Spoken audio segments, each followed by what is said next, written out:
Alors, Dieudonné Mbalambala, c'est mon nom. Oui. Je suis français, d'origine camerounaise. Mbalambala, Atangana Mbala. Les Camerounais qui m'entendent reconnaîtront et sauront ce que je suis en train de dire. C'est une famille, c'est un groupe ethnique au sud de Yaoundé. Et je suis humoriste depuis près de 25 ans maintenant, artiste. J'ai un théâtre à Paris. Et puis j'ai été engagé dans la lutte contre le sionisme en France depuis quelques années maintenant. Et j'ai été tête de liste donc de la liste antisioniste aux élections européennes en 2009. Et je me bats contre le sionisme au travers de mon travail, dans mon dernier spectacle, Mahmoud, en l'honneur de votre président, Mahmoud Ahmadinejad, qui est une voix, évidemment, pour les antisionistes du monde, une voix très importante. Là, je ne parle pas, évidemment, de politique intérieure à l'Iran, que nous ne connaissons pas, mais en tout cas, ce que je peux vous dire, c'est qu'il est devenu aujourd'hui, Mahmoud Ahmadinejad, le leader de ce front, totalement à la tribune, évidemment. Je sais qu'ici, il y a un guide aussi suprême que je ne connais pas, mais qui est aussi garant de ces valeurs de la révolution. Il est clair qu'il y a aujourd'hui un vent, on le voit en Afrique, dans les pays du Maghreb, un vent qui est en train d'arriver et qui est en train de souffler, qui est un vent de révolution, certainement inspiré de la révolution iranienne, et qui transcende aujourd'hui et les religions, et c'est ce vent, enfin qui transcende les religions. Je dis qu'il y a beaucoup de chrétiens qui se sentent aussi portés, en Afrique noire notamment, mais aussi Oui. en Amérique du Sud. Je n'arrête pas de travailler d'ailleurs dans ce sens-là. Jésus était aussi un prophète de l'islam, et que cette révolution qui est en train d'arriver, eh bien, elle est portée aussi par des artistes, des intellectuels. Voilà. Effectivement, en France, il y a une grande vague aujourd'hui pour définir l'islam, l'islamisme. C'est très compliqué parce que le malin, évidemment, le sionisme, tente de récupérer aussi. En France, en Occident, c'est très compliqué de se repérer. C'est pour ça que je vous parlais du Christ également prophète de l'islam. Parce qu'il y a beaucoup de gens en France, et dans les gens qui nous regardent dans la francophonie, qui sont de tradition chrétienne. Ces gens-là doivent comprendre que Jésus était prophète de l'islam. Il a annoncé la venue du messager, Mohammed. Oui. Et il l'a anticipé. Et je pense que il est très important tout comme ce qui se passe aujourd'hui au Liban, que les chrétiens arrivent naturellement d'ailleurs dans l'islam, parce que c'est le chemin naturel de la révolution qui est en train de s'organiser. Les valeurs de l'islam, c'est les valeurs du Christ, c'est les valeurs pour tous ces chrétiens. Ce sont des valeurs de paix, de fraternité, d'universalité. Il n'y a que ce chemin-là qui nous conduira à l'unité.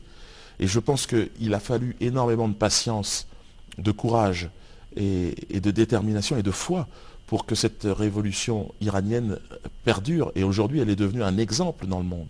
Ce sont ces valeurs islamiques qui ont permis aux hommes ici de se structurer, de s'organiser et de résister. Là où, dans les pays occidentaux, nous nous sommes fait piller. Et le Christ a été d'ailleurs, la religion a disparu de notre système pour être remplacée par le sionisme en réalité, et les valeurs du sionisme.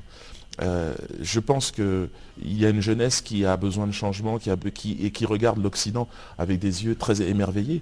Mais bon, il faut connaître et vivre de l'intérieur pour savoir que tout n'est qu'illusion en réalité, et que la liberté de pensée, de conscience n'existe pas là-bas. Bon, il y a Monsieur peut-être... Mbalam, pourquoi le régime sioniste est tant ennemi des valeurs islamiques et de la révolution? C'est l'opposé, je pense. C'est-à-dire que c'est le malin, le vice et le mensonge. L'islam, c'est la recherche de la vérité. Le sionisme, c'est la recherche de la manipulation et du mensonge. C'est la religion, enfin la religion, c'est une philosophie, on ne sait pas exactement ce que c'est en réalité, si ce n'est le vice, la perversion et le racisme. C'est l'opposé même des valeurs et chrétiennes et de l'islam. Les chrétiennes, profondément chrétiennes, encore une fois, je pense très important qu'il est aujourd'hui d'appeler les chrétiens à revenir dans ce grand mouvement de révolution. J'ai été dans mon époque, j'étais sous l'influence évidemment, moi-même d'ailleurs, de l'éducation qu'on m'a mis. Il faut savoir que le sionisme en France, ça commence dans les manuels scolaires. Fernand Nathan, il s'appelle, celui qui écrivait l'histoire pour tous les petits Français. Cet homme est un sioniste qui nous racontait l'histoire. Donc il a fallu sortir aussi de cette aliénation. Donc moi j'ai choisi l'humour, pourquoi? Parce que la matière première d'un humoriste, c'est la bêtise humaine, c'est le mensonge. Et au final, c'est le sionisme.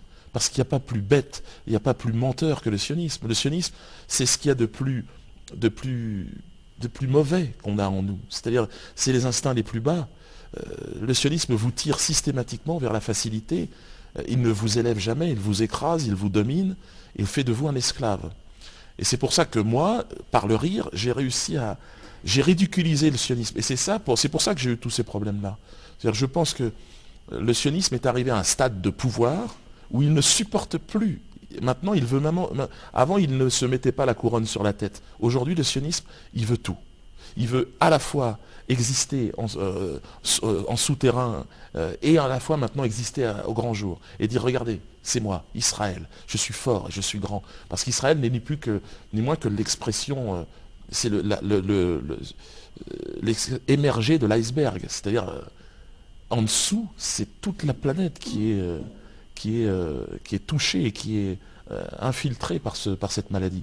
Et donc, moi, en tant qu'humoriste, par le rire, c'est le seul moyen d'expression qu'on nous a laissé.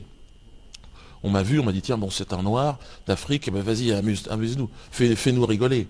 Mais en réalité, je suis un combattant, moi, du rire. C'est-à-dire que mon rire, il est là pour libérer, il est là pour faire prendre conscience, au moins à ce pouvoir, qu'il nous reste une liberté, c'est rire. Et par ce rire, se libérer. C'est pour ça que ça m'est difficile de faire quelques grimaces parfois, comme ça, sorties d'un contexte sur scène, parce que je ris pour me libérer. Je ris pour ne pas devenir cinglé dans ce pays. Parce qu'on ne me laisse pas le choix. Vous savez, quand on est en France, vous apprenez à l'école le sionisme, ensuite vous travaillez pour le sionisme, et vous vous soumettez au sionisme, et ça devient même votre religion. Et vous devez toujours de l'argent au sionisme. Et vous êtes prisonnier, vous êtes esclave du sionisme. Mais dans le rire, ils n'arrivent pas à contrôler ça, parce que c'est le seul espace où les gens... Même si c'est perdu d'avance, au moins, et bon, ben c'est dans cet espace-là que je me suis moi exprimé, mais ça m'a amené après à me battre concrètement sur le terrain politique, où j'ai compris que c'était le problème du sionisme. À partir du moment où il arrive, tout est faussé, tout est mensonge, c'est la triche. Un sioniste, c'est un tricheur par excellence. C'est-à-dire qu'en France, et je terminerai là-dessus, le mouvement antisioniste fait l'unanimité. Tous les partis de l'extrême gauche à l'extrême droite condamnent l'antisionisme. Donc vous êtes complètement exclu du champ. Il n'y a qu'en Iran, au Venezuela, et maintenant en Algérie et en Tunisie. Et c'est ce vent qui est en train de souffler. C'est pour ça que je m'adresse au peuple iranien. Vous avez été un exemple. Vous avez certainement été très patient, vous avez souffert énormément, je sais qu'il y a eu énormément de martyrs ici, mais en tout cas vous avez été l'exemple pour beaucoup de gens sur cette planète, et vous nous avez donné du courage et de la force. Voilà.